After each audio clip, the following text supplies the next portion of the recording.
Yeah, rap that shit. Yeah, stacking chips. Yeah, turn up when I spit. That's why your girl is on my yeah. Hats all on my body. Pocket full of kids. Ice Cube, baby, take it in.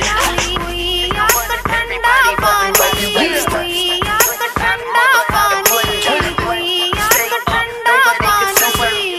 Always stepping for the female. She'll be sitting on my way. My girlie's always had a red. ISIS militant named Kareem tells CNN how he got his battlefield courage. They gave us drugs, hallucinogenic pills that would make you go to battle not caring if you live or die. When our CNN team interviewed Kareem last year, he was being held by Kurdish militants in northern Syria. It was impossible to know if he was telling the truth or if he was being coached by his captors.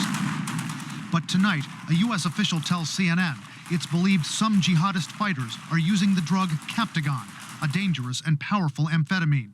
How would it fuel them on the battlefield? Keeps you awake. You can stay awake for days at a time. You don't have to sleep. And it gives you a sense of well-being and euphoria, and you think that you're invincible and that nothing can harm you. Recently, the UN's drug czar said ISIS and the al-Qaeda-affiliated Nusra Front were believed to be smuggling the chemical precursors for Captagon. A U.S. law enforcement official tells CNN there's a robust black market for the drug in the Middle East. Analysts say the profits fund weapons purchases for jihadist groups. Hezbollah, people affiliated with Hezbollah, have a long history in the production and sale of Captagon. At one point, there was a fight between Hezbollah-affiliated persons because some people were angry they weren't getting a cut of some of this business. Captagon was developed in the 60s and was first used to treat people with hyperactivity. It's since been banned in the U.S. and elsewhere. And while some question the drug's prevalence among fighters who preach Islamic purity, analysts say jihadists can find a justification. Is it hypocritical? Is it a violation of cultural, religious principles? Jihadist scholars would argue that this is not hypocritical, that, first of all, it's not a drug that's being taken to get high. Psychiatrist Robert Kiesling, who's treated thousands of addicts, says Captagon's so hallucinogenic it can make a user hear voices and see things that aren't there. That can hurt you on the battlefield, right? Absolutely, yeah. But I think they have made the decision that keeping these guys awake for 4 or 5 days at a time and giving them a sense of invincibility is worth whatever harm or side effects the drugs have.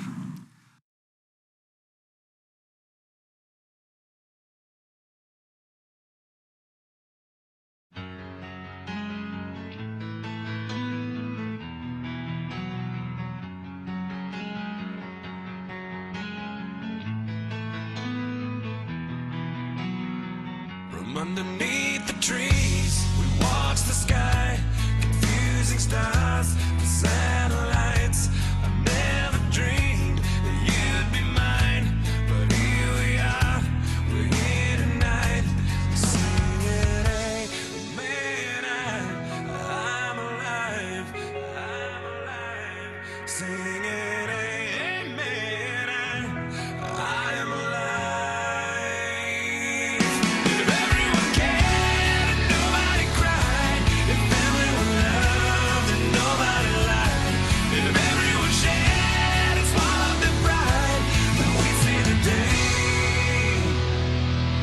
Nobody died and I'm singing, hey man, I'm alive, hey man. It's so difficult. There's about 3,000 families, they have no home. So we hope that we can do something and help those people.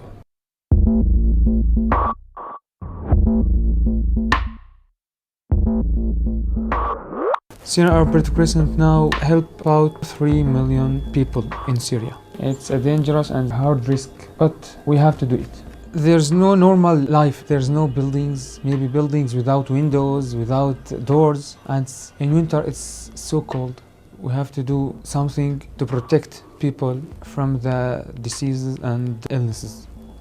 That's why I'm volunteering now. There's no food, there's no hygiene. We distribute medicines for the old men and old women, and we distribute hygiene kits and mattresses and blankets. Our families don't have home now. 2 years ago, I was with my family, but after 6 months, I couldn't stay with my family because it's a risk to go to my home. I see my family once a week. It's very difficult. My mother is worried for my work in Syrian Arab Red Crescent because it's a high risk in my job, and maybe I will be arrested, and maybe I will die. 4 friends dead in the last year, and about 5 now being arrested. But I don't want to leave Syria. I want to stay because Syria is our country.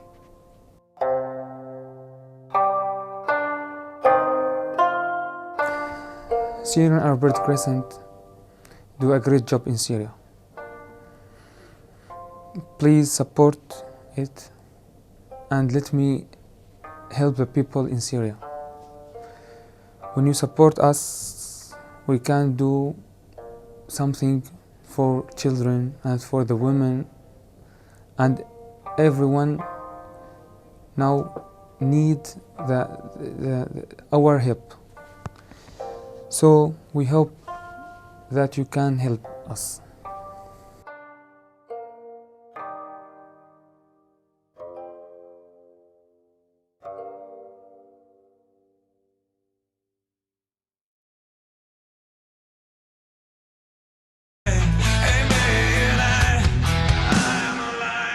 And in the end